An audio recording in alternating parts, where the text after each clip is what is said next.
ഈശോയ്ക്കും അമ്മയ്ക്കും പരിശുദ്ധാത്മാവിനും കോടാനുകൂടി നന്ദി അർപ്പിക്കുന്നു. എൻ്റെ പേര് മേരിക്കുട്ടി തങ്കച്ചൻ. കൊല്ലം രൂപത holy family church Karichal Payippad ആണ് എൻ്റെ സ്ഥലം. 3.5 വർഷമായിട്ട് എറണാകുളം കടവന്തറയിലാണ് താമസിക്കുന്നത്. ഞാൻ ഉടമ്പടി എടുക്കാനുള്ള സാഹചര്യം, എനിക്ക് 2 പെൺമക്കളാണ്. മൂത്തത് ദുബായിൽ ജോലി ചെയ്യുന്നു. ഇളയ മകൾ എറണാകുളത്ത് വിവാഹം കഴിച്ച്. ഇളയ മകളും ഭർത്താവും കൂടെ ഇവിടെ വന്ന് 2022 ഒക്ടോബർ 20 വന്ന് ഉടമ്പടി എടുത്ത്. ഡിസംബർ 24 ഉടമ്പടി ഉഴപ്പി. പിന്നെ അത് മുൻപോട്ട് പോയില്ല. കാരുണ്യ പ്രവർത്തികളോ പ്രേക്ഷിത പ്രവർത്തനങ്ങളോ ഒന്നും ചെയ്യാതെ പത്രം വീട്ടിൽ തന്നെ വെച്ചിരുന്നു. അന്ന് തൊട്ട് പത്രത്തെ നോക്കുമ്പോൾ എനിക്ക് എന്തോ ഒരു ആകർഷണം പോലെ ഉണ്ടാകാറുണ്ടായിരുന്നു. 2023 ജനുവരിയിൽ ഞാൻ വിസിറ്റിങ്ങിന് ദുബായിൽ മോളെടുക്കലിട്ട് പോയപ്പം ഈ പത്രവും കൂടെ കൊണ്ടുപോയി. അവിടെ സെൻറ്റ് മേരീസ് ദേവാലയത്തിൽ ഞാൻ ഈ പത്രം വിതരണം നടത്തി. അത് കഴിഞ്ഞ് വിസിറ്റിങ് കഴിഞ്ഞ് മെയ് മാസത്തിൽ തിരികെ എത്തി. ജൂൺ 26 ഇവിടെ വന്ന് ഉടമ്പടി എടുത്തു. ഉടമ്പടി എടുത്തത് ഇവർ ഉടമ്പടി ഉഴപ്പിയപ്പോൾ മുതൽ മാനസികമായിട്ട് വിഷമമായിരുന്നു. അതിന് പകരമായിട്ട് മക്കൾക്ക് പകരമായി അമ്മ ഉടമ്പടി എടുത്ത് പോകാൻ നേരം ഇവിടെ ഒരുപാട് സാക്ഷ്യങ്ങൾ ഞാൻ കേട്ടുണ്ടാണ് പോയത്. അപ്പോൾ ഈ ആൾക്കാരെ നോക്കി അമ്മയെ നോക്കി ഞാൻ പറഞ്ഞു, അമ്മേ, ഇതുപോലെ സാക്ഷ്യം പറയാനുള്ള കഴിവൊന്നും എനിക്കില്ല, സാക്ഷ്യം പറയണമെന്ന് ആഗ്രഹമില്ല, അമ്മയോടും തിരുക്കുമാരനോടും ചേർന്ന് പോയാൽ മാത്രം മതിയെന്ന്. പിന്നെ വീട്ടിലെ സാഹചര്യം, മക്കൾ ജോലിക്ക് പോയി കഴിയുമ്പം 1.25 വയസ്സുള്ള ഒരു കുഞ്ഞിനെ നോക്കണം. അപ്പം കൂടുതൽ ഇതിനകത്ത് കൊടുത്തേക്കുന്ന പോലൊന്നും ചെയ്യാനായിട്ട് എന്നെക്കൊണ്ട് സാധിക്കത്തില്ലെന്നുള്ളതുകൊണ്ട് അങ്ങനെ പറഞ്ഞിട്ട് പോയത്. ഞാൻ ഉദ്ദേശിച്ചതിൽ ഒത്തിരി മാറ്റങ്ങൾ, ഇത്രയും കൃപകൾ വരുമെന്ന് ഞാൻ ഒരിക്കലും വിചാരിച്ചില്ല.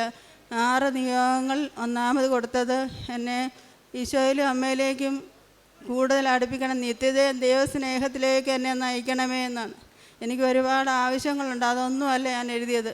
എന്നെ എൻ്റെ കുടുംബത്തെയും നിത്യതയിലേക്ക് നയിക്കണമെന്ന്. അത് 1-ാം ഉടമ്പടിയോട്ട് പുതുക്കുന്നവരെ ഓട്ടോമാറ്റിക്കായിട്ട് ഒരുപാട് അത്ഭുതങ്ങളും അടയാളം കൊണ്ട് പ്രാർത്ഥനയിലേക്ക് ഞാൻ കൂടുതൽ വന്ന് കൊന്തയും ചെല്ലുന്നതിനും ബൈബിൾ വായിക്കുന്നതിനും കൂടുതൽ ഇട്ടിക്കൊണ്ടിരുന്നു.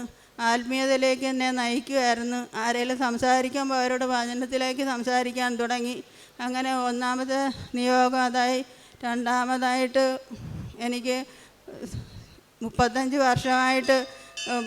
വർഷമായിട്ട് എൻ്റെ ദേഹം മുഴുവനും മുളക് പൊടി വാരിപ്പറട്ടിയ പോലുള്ള അലർജി. ചൂട് കൂടുമ്പോഴത്തേക്ക് വല്ലാത്ത അസ്വസ്ഥതകളാണ് ഉണ്ടായിക്കൊണ്ടിരുന്നത്. അത് മരുന്നുകൾ കഴിച്ചിട്ടെങ്ങും മാറാതെ ഇങ്ങനെ കൊണ്ട് നടക്കുമായിരുന്നു. ഇവിടെ വന്ന് 2023 ജൂൺ 26 ഉടമ്പടി എടുത്തതോടുകൂടി പിന്നെ അത് ഉണ്ടായിട്ടില്ല. 23 24 അത്രയും ശക്തമായ ചൂട് കൂടിയിട്ട് പോലും എനിക്ക് ഒരു കുഴപ്പങ്ങളും ഉണ്ടായില്ല. ഇപ്പോൾ എനിക്ക് ഒരു കുഴപ്പങ്ങളുമില്ല. എല്ലാം എന്ത് വേണേലും ചെയ്യുന്നതിന് ഒരു പ്രശ്നങ്ങളുമില്ല. നീറ്റലും ചൊറിച്ചിലുകളും ഒന്നും തന്നെ ഇല്ല. പിന്നെ സ്ഥലം വിൽക്കാതെ കിടന്നത് നിയോഗമായിട്ട് വെച്ച് സ്ഥലം വിൽപ്പന അത്ഭുതകരമായിട്ട് നടന്നു കിട്ടി. പിന്നെ ഞാൻ കഴിഞ്ഞ വർഷം കണ്ടയമാലയിൽ പങ്കെടുക്കാനായിട്ട് ഒരുപാട് ആഗ്രഹിച്ചിരുന്നു. അപ്പം അതിന് തലേ ദിവസം ഒക്ടോബർ 27 മസിൽ പെയിൻ ഉണ്ടായി വരാനൊക്കാതെ വീട്ടിൽ നിന്ന് കരഞ്ഞുകൊണ്ടിരുന്നു. പക്ഷേ അത്ഭുതകരമായിട്ട് വെളുപ്പിനെ അമ്മ എന്നെ ഉണർത്തി ആ അഖണ്ഡയമാലയിൽ പങ്കെടുക്കാൻ കഴിഞ്ഞു. അഖണ്ഡയമാല കഴിഞ്ഞ് വീട്ടിലെത്തിക്കഴിഞ്ഞപ്പോൾ നാട്ടിൽ ഹരിപ്പാട്ടെത്തിയപ്പോൾ ഒരു ബ്രോക്കർ മുഖേന എനിക്ക് സ്ഥലം വേണമെന്ന് ചോദിച്ചു. സ്ഥലം പോയി കണ്ട്, റോഡ് സൈഡിൽ എല്ലാ സൗകര്യങ്ങളോടുകൂടിയ സ്ഥലം. അത് ഞാൻ ഡിസംബർ 18 8 ലക്ഷം രൂപ കൊടുത്ത് എഗ്രിമെൻ്റ് എഴുതുന്നവരെ ആരും ഒരു അക്ഷരം പോലും മിണ്ടിയില്ല. എഗ്രിമെൻ്റ് കഴിഞ്ഞപ്പോൾ മുകളിൽ സഹോദരങ്ങളും ബന്ധുമിത്രാദികളും ക്രൈസ്തവരായ മക്കളെല്ലാവരും എന്തിനാണത് മേടിക്കാൻ പോയത്? ഒരുപാട് 5 കൂട്ടം അസ്വസ്ഥതകൾ പറഞ്ഞു. ഞാൻ വളരെ വെപ്രാളം പിടിച്ച് ഇല്ലാത്ത പൈസ മുടക്കി 8 ലക്ഷം രൂപ കയ്യിൽ നിന്ന് പോയതോർത്ത് വേദനപ്പെട്ട് ഡിസംബർ തൊട്ട് വേദനയിൽ കഴിഞ്ഞു. അങ്ങനെ ഇത് വേണ്ട എന്നുള്ള തീരുമാനത്താൽ വേറെ 6 സ്ഥലവും 6 വീടും വേറെ പോയി നോക്കി. ഇത് വേണ്ടെന്നങ്ങ് ഉപേക്ഷിച്ചു. പിന്നെ അതിൻ്റെ ഇടയ്ക്ക് ഏപ്രിൽ മെയ് ജൂൺ 3 മാസം അടുപ്പിച്ച് വന്ന് അച്ഛനെ കണ്ട്. 3 പ്രാവശ്യം കണ്ടിട്ടും അച്ഛന് കാശുരൂപം തന്നു വിടുന്നു.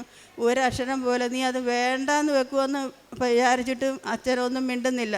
ഞാൻ ജൂലൈ മാസത്തിൽ വീണ്ടും ഒരു പ്രാവശ്യം കൂടെ വന്നു. ഈ പ്രാവശ്യം കൂടെ വന്ന് പിന്നെ വരത്തില്ലെന്നുള്ളതിലായി. ഇവിടെ വന്നു കഴിഞ്ഞാൽ ഞാൻ അവിടെ കൗണ്ടറിൽ വന്ന് എനിക്ക് ടോക്കൺ തരാൻ ഞാൻ സണ്ണി ബ്രദറിനോട് കാര്യങ്ങളെല്ലാം അവതരിപ്പിച്ച് കഴിഞ്ഞപ്പോൾ ഞാൻ പറഞ്ഞു, അച്ഛൻ ഇത്രയും നാളായിട്ട് ഒരക്ഷരം എന്നോട് മിണ്ടിയില്ല. വെളി വന്ന് ഞാൻ ടോക്കൺ തുറന്ന് നോക്കാം അതിനകത്ത് എന്തോ എഴുതിയിരിക്കുന്നതെന്ന്. അന്നേരം വസ്തു വിൽപ്പനയെന്ന് മാത്രമേ ഉള്ളൂ. ഇവിടെ വന്ന് മുട്ടുകൂത്തി 10 പേരോളം ഇപ്പോൾ ഉണ്ടായിരുന്നു. അവരത്രയും പേരെ പിന്നെ പ്രാർത്ഥിച്ച് മക്കളെ എല്ലാവരും വിശ്വാസ പ്രമാണം ചെയ്യാൻ അച്ഛൻ പറഞ്ഞ് കുരിശുരുവാൻ കൈ കൊടുത്ത് നമ്മുടെ ഡോക്യുമെൻ്റ് എല്ലാം കൊണ്ട് ഈശോയെ അമ്മയെ കൊണ്ടുവന്ന് പ്രാർത്ഥിച്ച് കൈ തന്നു. അത്രയും പേരുടെ കൂട്ടത്തിൽ ജൂലൈ മാസം 7-ാം തീയതി ആയിരുന്നു അമ്മ പ്രത്യക്ഷപ്പെട്ട ദിവസം. ഞാൻ പ്രത്യേകം പ്രാർത്ഥനയിലാണ് എപ്പോഴും.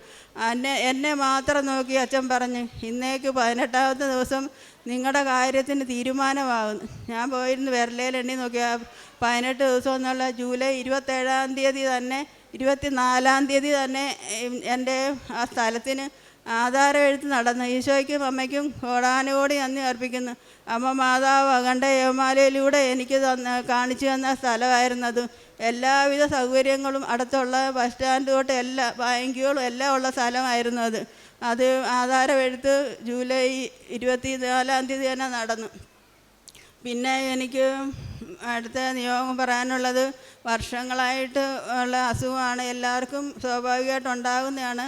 യാത്ര ചെയ്യുമ്പോഴും അല്ലാതെ മോശം പോകുന്ന സമയത്ത് പോയില്ലെങ്കിൽ ഉണ്ടാകുന്ന ബുദ്ധിമുട്ടുകൾ എല്ലാവർക്കും അറിയാം. അതിൽ ഞാൻ ഒരുപാട് വർഷങ്ങൾ കൊണ്ട് വേദനപ്പെട്ടുകൊണ്ടിരുന്നു.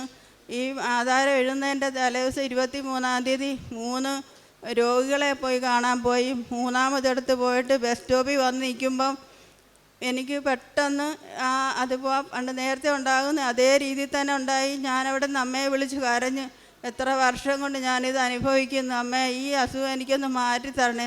ഞാനവിടെ റോഡിൽ നിന്ന് വെട്ടി വേർത്ത് ബസ്സുകൾ കടന്നു പോകുന്നു, എനിക്ക് കയറാൻ വയ്യ. ഒരു തരത്തിൽ വീട്ടിലെത്തി. അതിൽ പിന്നെ ജൂലൈ 23-ാം തീയതി കഴിഞ്ഞിപ്പോൾ 3 മാസമായി. ഇതുവരെ ഒരു പ്രാവശ്യം പോലും അങ്ങനെ ഒരു അവസ്ഥ എനിക്ക് ഉണ്ടായിട്ടില്ല. പിന്നെ അടുത്ത നിയോഗം, എനിക്ക് ഉറക്കമില്ലാഴിക വർഷങ്ങളായിട്ടുള്ളതാണ്. ഉടമ്പടി എടുത്തേ പിന്നെ സുഖമായിട്ട് ഉറങ്ങാൻ അമ്മമാതാവും തിരുക്കുമാരനും അനുവദിച്ച് തന്നിട്ടുണ്ട്. കോടാനുകോടി നന്ദി. പിന്നെ എനിക്ക് ഒരു ഭയം, ഒരു മുറിയിൽ നിന്ന് അടുത്ത മുറിയിലേക്ക് പോകത്തില്ല. സന്ധ്യ ആയിക്കഴിഞ്ഞാൽ ഒറ്റയ്ക്ക് കിടന്നുറങ്ങത്തില്ലായിരുന്നു. ഇപ്പോൾ ഉടമ്പടിയിലൂടെ ഒറ്റയ്ക്ക് കിടന്നുറങ്ങും. ആരും കൂട്ട് വേണമെന്നില്ല. കാരുണ്യ പ്രവൃത്തികൾ ഒരുപാടില്ല. 3 ഹോസ്പിറ്റലിൽ പോയി രോഗികൾക്ക് തൈലം ഇട്ട് കൊടുക്കുകയും എന്നെക്കൊണ്ട് കഴിവുള്ള സഹായങ്ങൾ ചെയ്തിട്ടുണ്ട്. പിന്നെ അനാഥാലയത്തിൽ പോയി വൈകുന്നേരത്തൊക്കെ ഭക്ഷണം കൊണ്ട് കൊടുക്കുകയും അവരുടെ അടുക്ക കുറേ നേരം ഇരിക്കുകയും ചെയ്തിട്ടുണ്ട്. എനിക്ക് കൂടുതലായിട്ട് ഇഷ്ടം പത്രം കൊടുക്കുന്നതിനകത്താണ് ഞാൻ കൂടുതലായിട്ട് താല്പര്യം കാണിച്ചത്. ദുബായിൽ കൊണ്ടുവന്ന് കൊടുത്തു കഴിഞ്ഞപ്പോൾ മുതൽ തുടങ്ങിയ ഒരു കെട്ട തുടങ്ങിയത് ഇപ്പോൾ 20 കെട്ട് പത്രം വരെ ഓരോ മാസങ്ങളിലും കൊണ്ട് കൊടുക്കും. 10 കെട്ട് കൊടുക്കാത്ത ഒറ്റ മാസമില്ല. 10 കെട്ട് കൊടുത്ത് പിന്നെ ഹരിപ്പാട്ട് പോകാൻ എന്തെങ്കിലും ഒരു അവസരം ഉണ്ടായാൽ ഉടനെ ഇവിടെ ഇറങ്ങും. ഒരു മാസത്തിൽ 3-4 പ്രാവശ്യം വരെ ഞാൻ ഇവിടെ വരുന്ന പത്രം മേടിച്ചുകൊണ്ട് പോയി വിതരണം നടത്തും. പിന്നെ 4 പള്ളികളിൽ ഇരുന്ന പത്രങ്ങളെടുത്ത് ഞാൻ വിതരണം നടത്തിയിട്ടുണ്ട്. 9 പള്ളികളിൽ തീർത്ഥാടന കേന്ദ്രങ്ങൾ നോക്കി 9 പള്ളികളിൽ പോയി ഈ പത്ര വിതരണം നടത്തിയിട്ടുണ്ട്. പിന്നെ 11 സ്ഥലങ്ങളിൽ പോയി പത്ര വിതരണം നടത്തിയിട്ടുണ്ട്. പലരും ചോദിച്ചിട്ടുണ്ട്, എങ്ങനെ ഈ പത്രം പൊക്കിക്കൊണ്ട് നടക്കുന്നു, എന്തിനാ ഇത്ര മേടിക്കുന്നു, 1-2 കെട്ട് മേടിച്ചാൽ പോരായോ. എനിക്ക് കൂടുതലായിട്ട് പത്രം കൊടുക്കുന്നതിനകത്ത് ഭയങ്കരമായിട്ടുള്ള ഭ്രമമാണ്.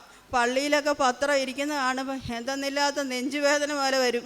എൻ്റെ ഈശോയും അമ്മയും കൊണ്ടുവന്ന് എവിടെയെങ്കിലും മൂലയ്ക്ക് കൊണ്ട് തട്ടിയിരിക്കുന്നു. ഓടിച്ചെന്നെടുത്ത് നെഞ്ചോട് ചേർത്ത് ഞാൻ തന്നെ വെളിയിലിറങ്ങി വിതരണം നടത്തും.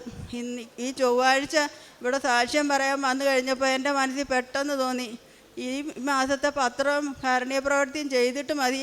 അമ്മയുടെ അനുവാദം മേടിച്ചുകൊണ്ട് പോയി പത്രം 4-ാം തീയതി തന്നെ കൊടുത്തു കഴിഞ്ഞ്.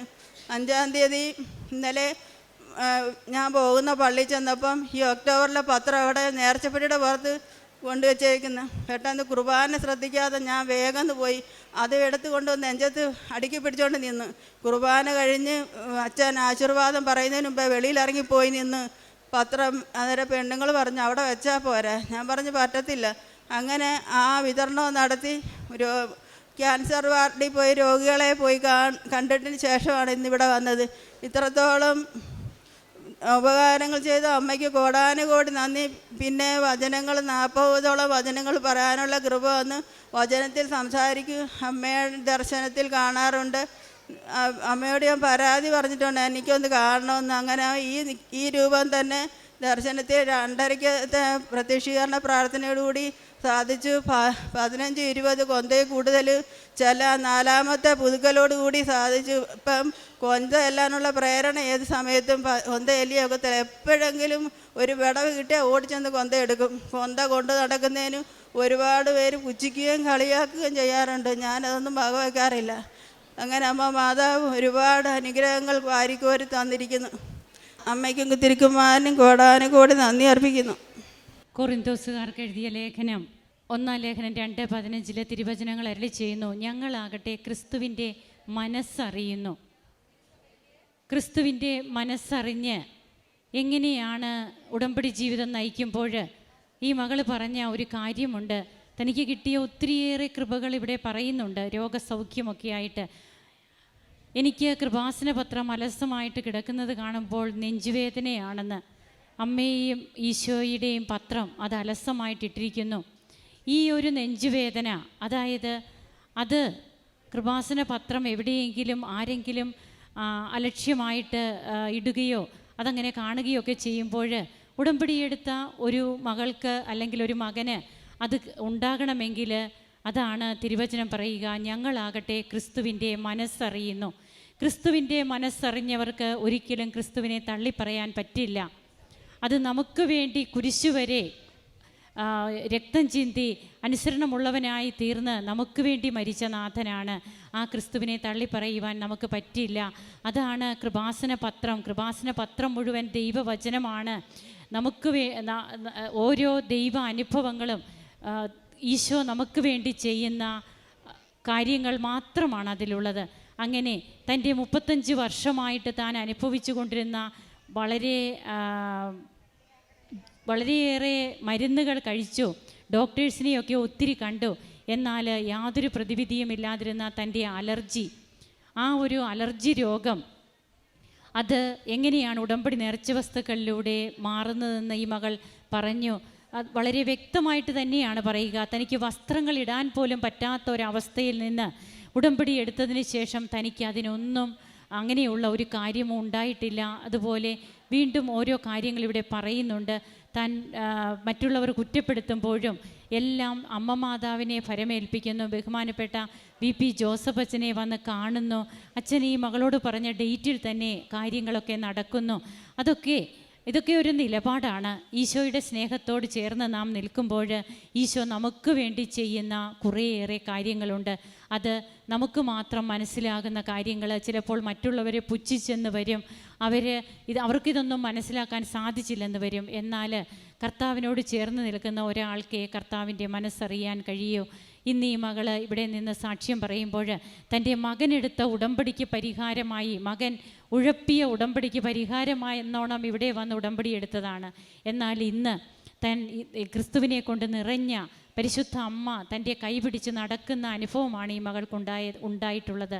അമ്മയെ ദർശിച്ചു, അമ്മയെ സ്വപ്നം കണ്ടു എന്നൊക്കെ ഓരോരുത്തരും പറയുമ്പോൾ അത് അവർക്ക് ഒരിക്കലും മറക്കാൻ അവരുടെ ജീവിതത്തിൽ സാധിക്കാത്ത കാര്യങ്ങളായിട്ടാണ്. നമുക്ക് കരങ്ങളടിച്ച് ഈശോയ്ക്കും അമ്മയ്ക്കും നന്ദി പറയാം. യേശുവേ നന്ദി, യേശുവേ സ്തുതി, യേശുവേ ആരാധന. അത്യപൂർവ ദൈവാനുഭവങ്ങൾ ഇനി നിങ്ങൾക്കും സ്വന്തം. ഈ യൂട്യൂബ് ചാനൽ ഇതുവരെ സബ്സ്ക്രൈബ് ചെയ്തിട്ടില്ലെങ്കിൽ ഇപ്പോൾ തന്നെ സബ്സ്ക്രൈബ് ചെയ്യുക. ഈ വീഡിയോ ഇപ്പോൾ തന്നെ നിങ്ങളുടെ സുഹൃത്തുക്കൾക്ക് ഷെയർ ചെയ്തുകൊണ്ട് കർത്താവിൻ്റെ പ്രേക്ഷിതരാകുക.